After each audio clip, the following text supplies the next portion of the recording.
And time to take a look at what's been making headlines across the world. It's Friday, and that means Solange Mujan is with me in the studio. Hello, Solange. Hi, Annette.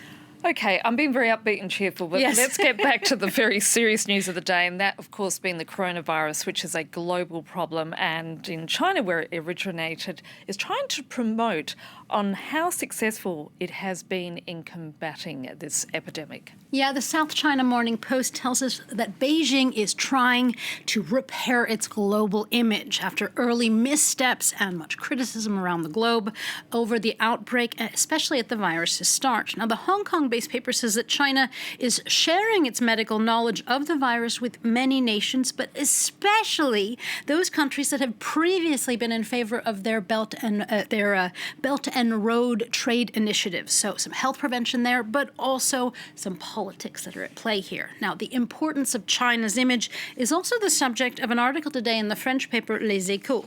Their correspondent in Beijing says local authorities have told business owners in China to turn the factory lights on and to run machines even if they are empty. The paper says that such measures are meant to make it seem like Chinese factories are bouncing back thanks to an uptick in electricity.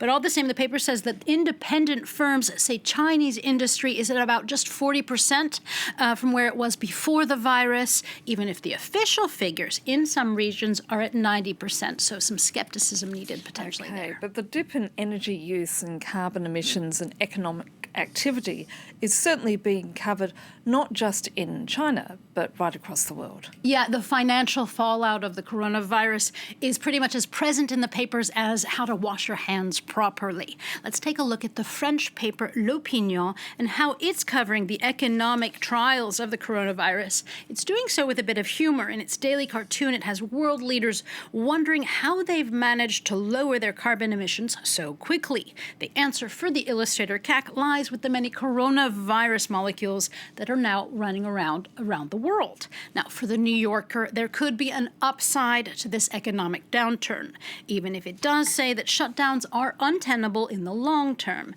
For the magazine, there are lessons and new patterns to learn thanks to the coronavirus.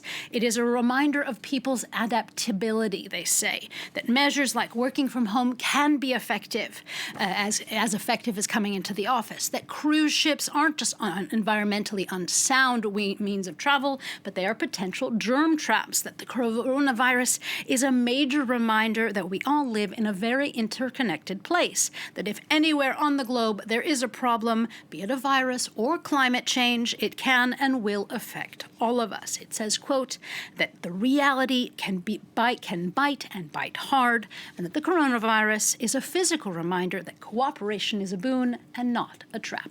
And indeed, there's an upside to every problem, obviously. Now, in the US, the press is focusing on the corona outbreak, but the other big story, of course, over there is the latest in the presidential campaign. Yeah, and the news that Elizabeth Warren has dropped out of the race to become the Democratic candidate is being dissected in a number of ways. Now, Slate says that the reason that Warren's campaign flopped is because she is a woman, but that she wasn't unapologetic about being a woman and about her gender, about the particular challenges of being a woman politician, and before that, a teacher and a lawyer with young children, and that appealed to educated women voters. But for the writer of the piece, the old wound of the previous election is being felt again. The same script that was applied to Hillary Clinton is resurfacing again, that Warren was, quote, too calculated, too prepared, and too unlikable. Yes, it's a problem for female politicians everywhere, I think, Solange.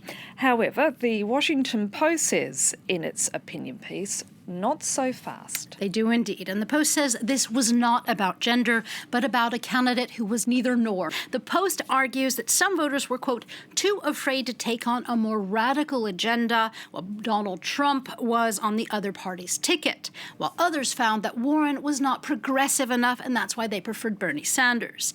And this, for the New York Times, is where Warren went wrong.